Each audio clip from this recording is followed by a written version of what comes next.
आपके लिए आज लेकर आए हैं हम नई वीडियो। और आज की वीडियो में हम कुछ पॉलिटी के बारे में जानेंगे। और पॉलिटी में ये देखेंगे कि अधिकतर क्वेश्चन हमने एग्जाम्स में ये देखे हैं कि जो समवर्ती सूची है, जो सूचियां हैं संविधान में, जो सूचियां हैं उनके बारे में कुछ क्वेश्चंस आते हैं कि संविधान में कितनी सूचियां हैं, किस सूची में किस बारे में बताया गया है और किस सूची में किस बारे में नहीं बताया गया है। आइए इसके बारे में एक बार जानते हैं। ठीक है, अगर हम बात करें मूल संविधान की, तो मूल संविधान में जो पहले संविधान बनाया गया था उस संविधान के अंदर 395 यानी कि 395 अनुच्छेद थे, आर्टिकल्स इतने थे। अगर भाग की बात करें तो उस टाइम पर 22 भाग थे। और अनुसूचियां जो थी, अनुसूची में कुछ निर्देश कुछ जारी किए गए थे कि इसमें ये है, इसमें ये है। उनमें से उस टाइम तक 8 अनुसूचियां थी। लेकिन अगर वर्तमान की बात करते हैं कि वर्तमान में कितने हैं और कितने नहीं हैं, तो वर्तमान में आर्टिकल हो गए हैं आपके 348। कितने हो गए? 348 यानी कि 448 सॉरी, कितने हो गए? 448। और अगर हम बात करते हैं भाग की, तो भाग हो गए हैं 25 और अनुसूचियां हो गई हैं आपकी 8 से बढ़कर कितनी? 12 अनुसूचियां हो गई है। तो आज लास्ट वीडियो में हमने भाग के बारे में देखा था, भाग जाने थे 10 भाग के बारे में हमने देखा था, जिसको आपने बहुत अच्छे तरीके से देखा। आई होप सो आपके लिए बहुत अच्छी यूजफुल भी रही होगी। उसी तरीके से आज हम अनुसूचियों के बारे में सीखने जा रहे हैं। ठीक है, अगर अनुसूचियों की बात करें तो 12 अनुसूचियां। सबसे पहले कितने आर्टिकल्स थे मूल संविधान में? कितने आर्टिकल्स थे? 395। और पार्ट्स कितने थे, यानी कि कितने भाग में डिवाइड किया गया था? तो 22 भाग में डिवाइड किया गया था। और जो अनुसूचियां थी, जो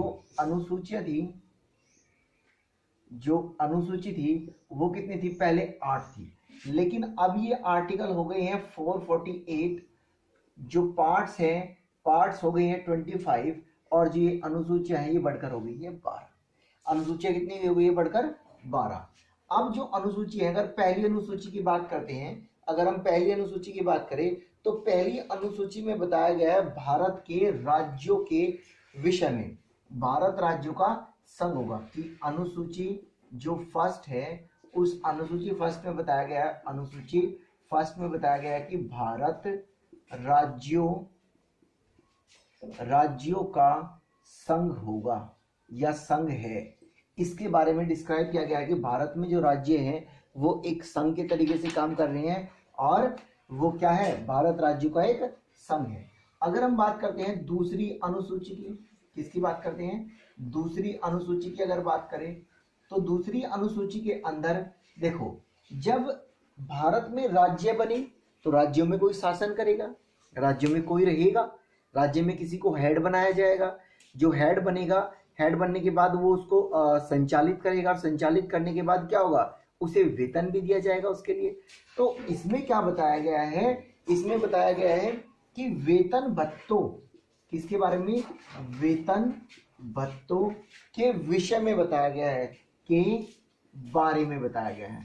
बारे में मतलब इस सूची के अंदर जो प्रशासनिक पद हैं, जो सरकार द्वारा चयनित आधिकारिक पद हैं, उनके वेतन, उनको भत्ता जो दिया जाएगा, उनको जो सैलरी दी जाएगी वो किस आधार पर दी जाएगी, किसको कितनी सैलरी दी जाएगी, इस अनुसूची में ये बताया जाता है। ठीक है, अब आ जाते हैं गाइस कौन सी अनुसूची पर? अनुसूची कौन सी? 3। जब अनुसूची 3 पर आ गए तो आप देखो, जब वो किसी पद को ग्रहण करेंगे तो पद को ग्रहण करने के लिए उन्हें शपथ भी लेनी पड़ेगी। ध्यान समझना बात को, स्टेप टू स्टेप चल रहे हैं। तो इसमें बताया जा रहा है शपथ के विषय में। किसके विषय में? शपथ के विषय में, शपथ के बारे में, कि जो प्रशासनिक पद हैं उनमें जो शासन करेंगे या जो आधिकारिक पद होंगे उनमें जो शपथ ली जाएगी वो किस तरीके से ली जाएगी, कौन किसको शपथ दिलाएगा, कौन किसको शपथ नहीं दिलाएगा, किसके ना होने पर शपथ कौन दिला सकता है। तो ये सारी बातें इस विषय में बताई गई है। अब आ जाता है आपका अनुसूची 4। क्या आ जाता है? अनुसूची 4। अनुसूची 4 में बताया गया है कि राज्यों में जो सभा होगी, जो राज्यों में मतलब राज्य जो सभा होगी, राज्यसभा, क्योंकि राज्यों में जब राज्य बने तो राज्य की एक सभा होगी, जैसे संसद है इस तरीके से। तो राज्य सभा में सीटों का विभाजन, राज्यों में सीटों का विभाजन या राज्य में सीटों की संख्या, राज्य में सीटों की संख्या किस तरीके से होगी आपकी अनुसूची 4 बताती है। अगर हम बात करते हैं अनुसूची 5 की बात करते हैं, अनुसूची 5 की बात करते हैं, तो अनुसूची 5 में बताया गया है कि एससी जो एसटी है, एससी एसटी के बारे में बताया गया है। किसके बारे में बताया गया है? एससी एसटी के बारे में बताया गया है। अब अगर बात करें हम अनुसूची 6 की, अनुसूची 6 की बात करें, तो अनुसूची 6 में बताया गया है कुछ स्पेशल राज्यों के विषय में। किनके विषय में? कुछ इसमें क्या बताया गया है? इसमें अनुसूची 6 में बताया गया है एएम और टीएम की वजह। ए फॉर असम, और ये हो जाएगा आपका मणिपुर, असम हो जाएगा, मणिपुर हो जाएगा, मेघालय हो जाएगा, सॉरी इसमें कौन कौन से हैं? इसमें है असम, इसमें है मेघालय, त्रिपुरा और ये है मिजोरम, इनके यहाँ जो जनजातियां होंगी, क्या जनजातियों के विषय में बताया गया कि ये जो जनजातियां होंगी किस तरीके से रहेगी, किस तरीके से नहीं रहेगी, किस जनजाति को क्या सुविधाएं दी जाएगी, क्या सुविधाएं नहीं दी जाएगी, इन सभी के विषय में इसमें बताया गया है। ठीक है, उसके बाद चलते हैं आगे, इसके बाद आ जाता है आपका अनुसूची 7। अनुसूची 7 में क्या बताया गया? अनुसूची 7 ध्यान से समझना बात को। अनुसूची 7 में ये ज्यादा एग्जाम में पूछी गई है अनुसूची 7 में, कि अनुसूची जो 7 है उसमें किन के विषय में बताया गया है। अनुसूची जो 7 है उसमें किन के विषय में बताया गया है, ये बात कई बार पूछी गई है। इस बात को पूछने का और भी तरीके हैं, आपसे ये बात भी पूछी गई है, कई इस तरीके से भी पूछा जा सकता है कि जो संघ सूची है वो किस अनुसूची में आती है। संघ सूची जो है वो किस अनुसूची में आती है।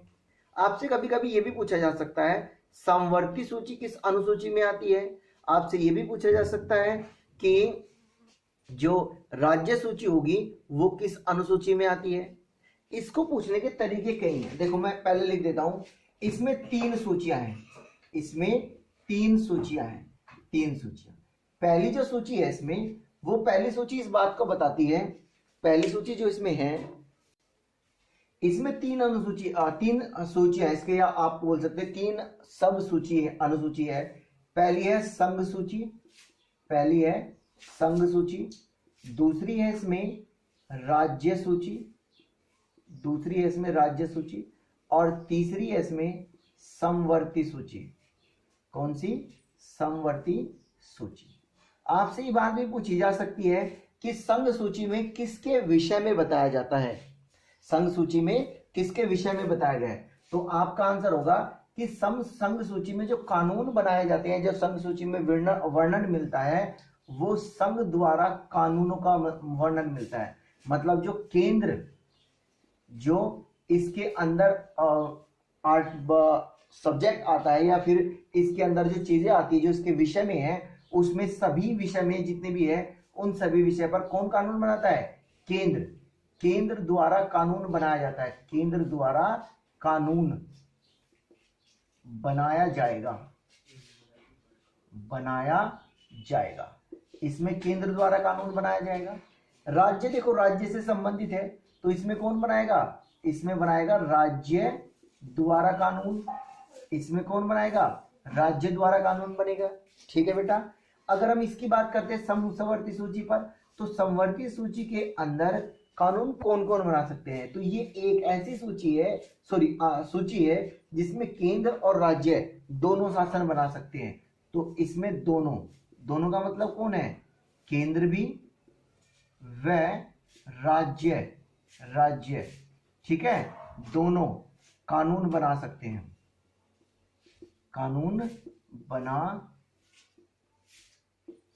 हैं, समझ गए बात को? तो एक बार फिर से सुनिए, 7वीं अनुसूची के अंदर 3 सूचियां आती है। पहली सूची जो है वो कहलाती है संघ सूची, दूसरी सूची जो है वो कहलाती है राज्य सूची, और तीसरी जो सूची है इसके अंदर, जो तीसरे इसमें पार्ट है, सब अनुसूची बोल सकते हो, वो है समवर्ती सूची। संघ सूची के अंदर कानून कौन बनाता है? संघ सूची के अंदर कानून बेटा बनाता है केंद्र सरकार द्वारा कानून बनाए जाते हैं। राज्य सूची के अंदर कानून कौन बनाता है? तो राज्य सूची के अंदर आप बताएंगे कि राज्य कानून बनाता है। समवर्ती सूची के अंदर कानून कौन बनाता है? तो दोनों कानून बना सकते हैं, राज्य भी कानून बना सकता है और केंद्र भी कानून बना सकता है। एक वीडियो आपको मैं एक प्रोवाइड कराऊंगा जिसमें इन तीनों सूचियों के बारे में बताया जाएगा कि किस सूची के अंदर कौन कौन से कानून आते हैं और किस सूची के अंदर कौन कौन से कानून नहीं आते। इसका मतलब ये कि केंद्र द्वारा बनाए जाने वाले कानून कौन कौन से हैं, या केंद्र केवल किन किन बातों पर कानून बना सकती है। जबकि अगर हम बात करें कि राज्य किन किन बातों पर कानून बना सकता है या किन किन चीजों पर कानून बना सकता है, वैसे ही कौन कौन सी चीजें ऐसी, कौन कौन से विषय ऐसे हैं जिन पर दोनों कानून बना सकते हैं, राज्य भी और केंद्र भी। इन पर मैं की एक वीडियो आपको इस पर प्रोवाइड कराऊंगा। 8वीं अनुसूची आती है। 8वीं अनुसूची भी बहुत इंपॉर्टेंट है, अनुसूची नंबर 8। इस अनुसूची में जो भारत सरकार द्वारा जिन भाषाओं को आधिकारिक रूप से मान्यता दी गई है या जिन भाषाओं के बारे में वर्णन किया गया है संविधान में, उन भाषाओं के विषय में संबंधित है ये। तो अगर आपसे पूछा जाए कि कौन सी अनुसूची भारत संविधान के जितनी भाषाएं हैं उनसे संबंधित है, तो आपका आंसर होगा 8वीं अनुसूची। कितनी भाषाओं के बारे में बताया गया है? तो इसमें बताया गया है राजभाषा के बारे में, राजभाषा के बारे में, राजभाषा के बारे में। और कितनी भाषाओं के बारे में बताया गया? तो आप बताएंगे 22 भाषाओं के बारे में बताया गया। कितनी भाषाओं के बारे में? 22 भाषाओं के बारे में। समझ गए बात को? 22 भाषाओं के बारे में। कौन सी भाषा, कोण की कब जोड़ी गई भाषा, संधि कब जोड़ी गई भाषा, या फिर और 1 2 3 3 4 जो बाद की 4 से ज्यादा क्वेश्चन आता है कि बाद की 4 जो संविधान था 1992 में जो संविधान हुआ था, संविधान संशोधन हुआ था, उसमें कौन सी भाषा जोड़ी गई, कितनी भाषाएं कब जोड़ी गई, कौन से संविधान के दौरान। तो इसमें सारी बातें यहां से क्वेश्चन पिकअप किए जाते हैं। उसके बाद आता है आपका 9वीं अनुसूची। कौन सी आती है? 9वीं अनुसूची। 9वीं अनुसूची के अंदर आपको बताया जाएगा जो भूमि अधिग्रहण है, जो भूमि अधिग्रहण है। भूमि अधिग्रहण का मतलब कि देखो, जैसे पहले क्या किया जाता था कि जो भूमि को ग्रहण कर लिया गया, किसी का कानून, किसी का ये मान लिया कि ये कानून नहीं, ये मेरा अधिकार है, उसको न लेकर इसे कानूनी अधिकार बना दिया गया भूमि अधिग्रहण को, कि उसको किस तरीके से ग्रहण किया जाएगा, किस तरीके से ग्रहण नहीं किया जाएगा। तो इसमें भूमि अधिग्रहण के बारे में बताया गया है। किसके बारे में? भूमि अधिग्रहण के बारे में, भूमि अधिग्रहण के विषय में बताया गया है। भूमि अधिग्रहण के विषय में, ठीक है। उसके बाद आ जाती है आपकी 10वीं अनुसूची। 10वीं अनुसूची आ जाती है। अगर हम 10वीं अनुसूची की बात करें तो 10वीं अनुसूची में बताया गया है दल बदल कानून के बारे में। किसके बारे में बताया गया है? दल बदल कानून के विषय में बताया गया कि अगर कोई कैंडिडेट किसी एक पार्टी को छोड़कर दूसरी पार्टी में जाता है तो उसके लिए या फिर उस पर कौन सा प्रावधान काम करेगा, कौन सा प्रावधान काम नहीं करेगा, पिछले वाली पार्टी से क्या होगा, अगले वाली पार्टी में जाने के बाद क्या होगा, उस पर क्या क्या चीजें लागू होती है। तो इसमें बताया गया है दल बदल कानून, दल बदल कानून के विषय में, दल बदल कानून के विषय में, कि अगर कोई दल बदलता है तो उसके कानून के विषय में बताया गया है। अब आ जाती है 11वीं अनुसूची। 11वीं अनुसूची, 11वीं अनुसूची में बताया गया है ग्राम पंचायतों के विषय में, ग्राम पंचायतों के विषय में। अब आ जाती है लास्ट 12वीं अनुसूची। 12वीं अनुसूची के बारे में, तो 12वीं अनुसूची बताती है नगरों की नगर पालिका के बारे में, नगरों की नगर पालिका के विषय में, नगर पालिका के विषय में, कि जो नगर होंगे उनकी नगर पालिका किस तरीके की होगी, उनमें किस तरीके से व्यवस्थित किया जाएगा, उनमें किस तरीके से किसको हेड बनाया जाएगा, किसको हेड नहीं बनाया जाएगा, इस सभी के विषय में बताया गया है आपका 12वीं अनुसूची में।